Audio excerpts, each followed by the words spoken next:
Hi there, Zam here from NerdTube. These are my thoughts and some spoilers of The Pickup, starring Eddie Murphy, Pete Davidson, Kiki Palmer, Ava Longoria, Andrew Dice Clay, I may add, a cameo from Roman Reigns, and Ismael Cruz Cordova. If that name doesn't ring a bell, his face is right beneath me. He's the dude who happens to be the elf in the Lord of the Rings series. And when looking at him in this film, I realized to myself, I know you. And then I found his name, put it in a search on Google, and that's how I was able to pair it up with the Lord of the Rings. Anyway, that's not important right now. What's the synopsis of this movie? Well, Eddie Murphy is playing the straight man in this film. He's partnered with Pete Davidson, who's the crazy man in this film. They are both armored truck drivers, and they're going to be doing an unusually long route when it comes to dropping and picking up money all over their area. Eddie Murphy's character happens to have a wedding anniversary on this particular day, and he's really upset that not only did he paired up with Pete Davidson, who is very annoying, he's also going to probably miss his wedding anniversary as well. Along their route, a bunch of hijackers and thieves and whoever are trying to take their money, and there's more to it than meets the eye, and hijinks ensues whilst all of this is going on.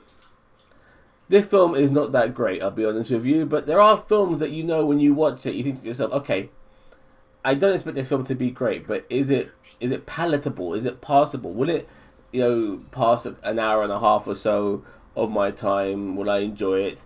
Are the actors in this rubbish film, good enough to elevate this movie to a degree? And I have to say, yes. And I say that, very hesitantly, because if this film didn't have Eddie Murphy, Pete Davidson, Kiki Palmer, Ava Longoria, even Andrew Dice Clay, even Roman Reigns, if it didn't have these actors in there, and by the way, Roman Reigns shouldn't even be mentioned, his role is so tiny, it is a blink and you miss it role.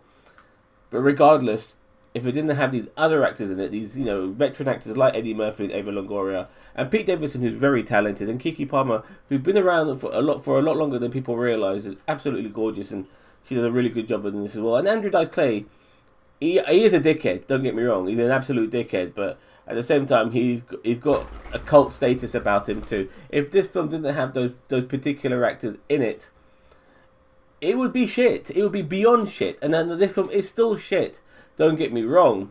But it's the caliber of actors in this film that has elevated it. And seeing Eddie Murphy playing the straight man in this film as well is a nice touch. I mean, there are moments where he does lose his shit a bit, and that's because he is a straight man who is really trying to keep it together, but at times he can't help but get beyond pissed off. And you see that in lots of films, in Trains, Planes and Automobiles. Steve Martin's playing the straight man in that film. At particular points in the movie, he just fucking loses it, And it's no different to Eddie Murphy in this. Having Pete Davidson as his tag team partner, who's very unreliable and is an absolute fool, there's times when his character, Eddie Murphy's, loses his fucking mind. And it's funny to see, because then you see some of the old Eddie Murphy sort of tropes, which are always great to see, because the guy is a legend. I want to be very short and brief regarding this movie. I don't want to give too much away. The action scenes are okay, especially the earlier ones. They're pretty good, but it does make you wonder how long can they continue going this direction when you see the earlier action scenes.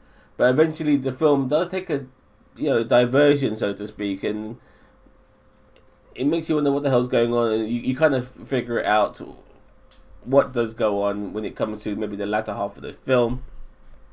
I'm not sure if I was necessarily satisfied with all of that, but regardless, it's, like I said, it's okay, it's palatable, it'll definitely pass the time.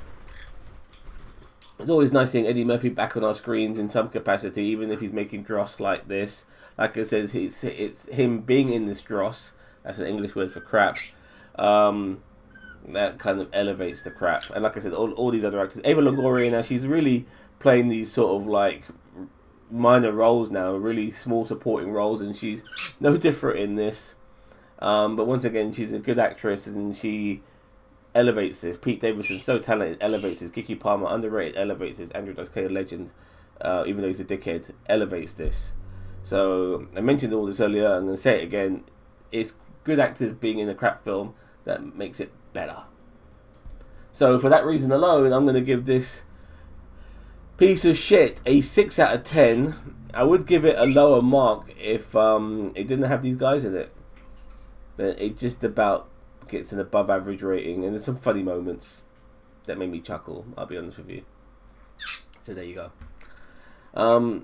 If you've seen this this shit film, let me know what you think. Don't forget to like, share, subscribe to NerdTube, the greatest social media channel you never heard of. Take care now. Bye bye.